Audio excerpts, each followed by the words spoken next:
자, 여러분. 정말 흥미로운 미스테리 하나로 오늘 분석을 시작해 볼까 합니다. 2008년 글로벌 금융위기 직후 기억하시죠? 그 이후 거의 10년 동안 선진국 경제가 뭐랄까 거대한 늪에 빠져서 허우적대는 느낌이었잖아요. 당연히 미국도 예외는 아니었고요.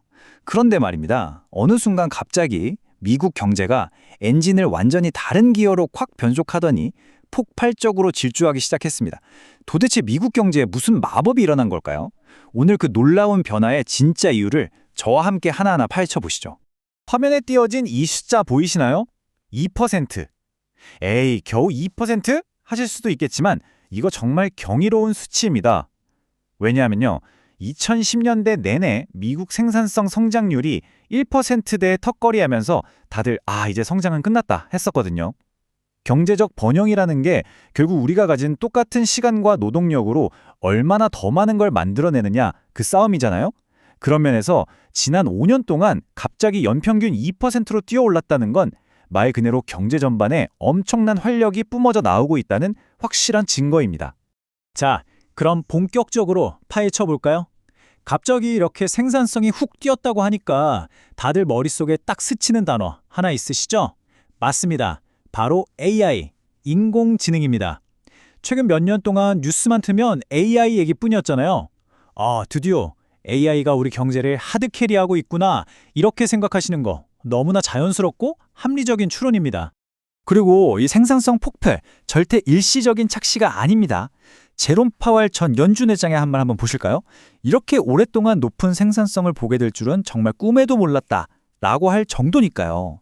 오죽하면 그 보수적인 미국 연방준비제도조차도 이 압도적인 데이터를 도저히 무시할 수가 없어서 미국의 장기 GDP 성장률 전망치를 아예 2%로 쓱 올려잡아야만 했습니다. 이건 뭐 통계적 오류 같은 게 아니라 그냥 부정할 수 없는 명백한 현실이라는 뜻이죠. 자, 그럼 첫 번째 섹션, 가장 유력한 용의자 AI에 대해 짚고 넘어가 보죠. 여전히 AI가 범인 같으시죠? 그런데 여기서 진짜 재밌는 반전이 하나 있습니다. AI 발전 속도가 미친 듯이 빠른 건 맞는데요. 우리가 아는 챗GPT 같은 대규모 언어 모델이 본격적으로 상용화된 건 사실 최근 1년 남짓입니다. 그런데 앞서 말씀드린 생산성 급등은 언제부터 시작됐을까요? 2020년대 초반부터거든요. 타임라인이 전혀 안 맞죠. 역사적으로 봐도 인터넷이나 컴퓨터 같은 혁명적인 신기술이 전체 경제 지표에 확 잡히기까지는 늘 몇 년의 시차가 있었어요. 지금 당장 거시경제 관점에서 AI가 미치는 가장 큰 영향은요. 엄청난 규모의 데이터 센터를 짓는 것 같은 기업들의 초기 투자에 몰려 있습니다. 이 막대한 투자가 진짜 우리 업무 효율로 바뀌려면 아직 시간이 더 필요하다는 얘기입니다. 여기 정보산업 성장세를 한번 보시죠. 2019년부터 2024년까지 소프트웨어나 통신 같은 부문은 무려 연 6%라는 어마어마한 성장률을 찍었습니다. 와, 6%라니 진짜 대단하죠? 그런데 여기서 결정적인 함정이 하나 있습니다. 이 정보산업 부분이 미국 전체 경제에서 차지하는 비중이 고작 5.3%에서 5.5% 사이를 맴돌고 있다는 거예요. 덩치가 너무 작습니다.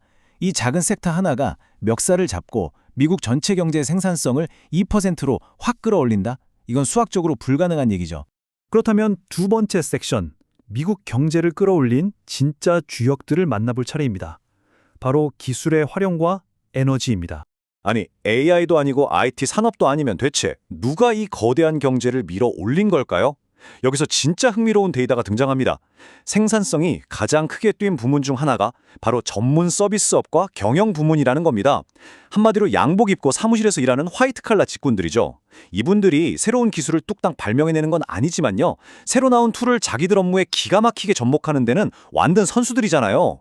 이 부분이 미국 경제의 거의 10%나 차지하는데요. 바로 여기서 생산성이 빵 터졌다는 건 결국 전체 경제 지표를 끌어올리는데 아주 결정적인 역할을 했다는 뜻이 됩니다. 지난 10년의 타임라인을 보면 퍼즐이 딱 맞춰집니다. 2010년대 클라우드 컴퓨팅, 스마트폰, 줌 같은 화상회의 시스템, 이런 혁신적인 기술들이 우르르 쏟아져 나왔죠. 그런데 기업들이 이 기술들을 이리저리 만져보고 와, 이렇게 쓰면 진짜 일 효율이 미치겠구나 하고 완벽하게 적용해서 써먹기 시작한 건 2020년대 들어서입니다.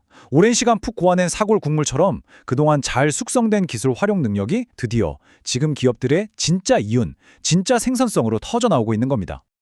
자, 그리고 다음 요인은 개인적으로 제가 정말 입을 떡 벌렸던 부분인데요. 바로 에너지입니다. 여러분, 2010년대에 터진 미국의 셰일 혁명 기억하시죠? 이게 미국을 에너지를 사오던 수입국에서 전 세계 에너지를 펑펑 쏟아내는 거대한 수출국으로 완전히 뒤바꿔놨습니다. 이게 어느 정도 규모냐면요. 2023년 기준으로 미국이 해외에 내다판 에너지 순 수출량이 무려 사우디아라비아의 절반에 달합니다. 그 기름통 사우디의 절반이요. 정말 엄청난 지각 변동이죠. 여기서 우리가 진짜 주목해야 할 핵심 포인트는 바로 비용입니다. 공장을 돌리든 데이터 센터 서버를 돌리든 전기는 무조건 들어가야 하는 필수 요소잖아요. 이 수치를 보시면 지금 미국인들이 내는 평균 전기요금이 유럽인들의 딱 절반입니다. 일본보다는 무려 3분의 1이나 싸고요. 이 압도적으로 저렴한 에너지 청구서가 미국 기업들에게 얼마나 어마어마한 치트키가 됐을지 한번 상상해 보시죠. 싸고 넘쳐나는 에너지. 이건 곧 기업들이 전기세 폭탄 걱정 없이 기계를 24시간 풀가동할 수 있다는 뜻입니다. 이거 파급력이 장난이 아닙니다. 최근 유럽에서는 전기값이 너무 뛰어서 광업이나 화학처럼 에너지를 쫙쫙 빨아먹는 산업들이 줄줄이 무너질 뻔했잖아요. 하지만 미국에서는 이 든든하고 저렴한 에너지가 아주 완벽한 방패막이가 되어주었습니다. 경제의 뼈대인 기초 산업이 튼튼하게 버텨주니까 전체 생산성도 흔들림 없이 고공행진을 할 수 있었던 거죠. 세 번째 섹션, 미국 경제의 유연성입니다. 앞서 기술과 에너지라는 강력한 두 엔진을 보셨는데요. 사실 미국의 진짜 궁극적인 비밀병기는 따로 있습니다. 바로 최악의 위기 상황에서 빛을 발하는 그 놀라운 적응력이죠. 팬데믹이라는 전대미문의 위기가 터졌을 때 미국과 유럽의 대응 방식이 얼마나 극명하게 달랐는지 한번 보실까요? 유럽 국가들은 복잡한 제도를 만들어서 노동자들이 원래 다니던 직장에 어떻게든 계속 남아있도록 묶어두는 데 집중했습니다. 반면 미국은 그냥 아주 화끈하게 사람들에게 직접 현금을 꽂아주는 방식을 택했죠. 처음엔 그냥 스타일이 다른가 보다 했는데 이 선택이 나중에 엄청난 결과를 불러옵니다. 미국의 그 현금 직접 꽂아주기 정책 덕분에 노동시장에서 어마어마한 규모의 효율적인 재배치가 일어난 겁니다. 록다운이 풀렸을 때 상황을 한번 생각해 보세요. 원래 일자리에 억지로 묶여있지 않았던 미국 노동자들은 당장 사람이 필요하고 일거리가 넘쳐나는 기업들 쪽으로 아주 물 흐르듯이 싹 이동해버린 겁니다. 한마디로 국가 경제의 핵심 자원인 사람이 알아서 가장 효율적이고 생산적인 곳으로 쫙쫙 재배치된 거죠.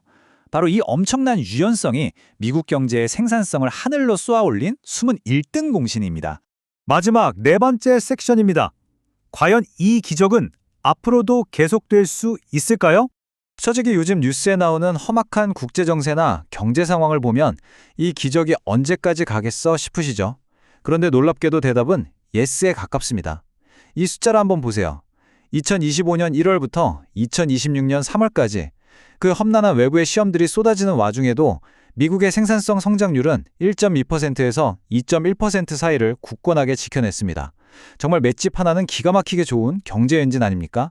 사실 이 시기 동안 정말 별의별 일들이 다 있었잖아요. 새로운 관세 정책 이슈부터 대규모 추방 논란, 이란 지역의 분쟁, 거기다 국가 주요 기관들을 둘러싼 꽤 시끄러운 공격들까지 정말 굵직한 거시경제적, 지정학적 충격들이 줄을 이었습니다. 여기서 우리가 주목해야 할 건요, 이런 각각의 정책이나 정치적 이슈의 옳고 그름을 따지자는 게 아닙니다. 진짜 중요한 포인트는 이렇게 연달아 터지는 엄청난 충격파 속에서도 미국 경제가 그 특유의 유연성을 10분 발휘해서 생산성 하락이라는 거대한 타격을 다 스펀지처럼 흡수하고 방어해냈다는 바로 그 팩트입니다. 자, 이제 오늘 분석을 마무리하면서 여러분의 머리를 탁 칠 만한 아주 도발적인 질문을 하나 던져보겠습니다. 오늘 우리가 쭉 살펴본 이 거대한 경제 성장의 기적 있죠?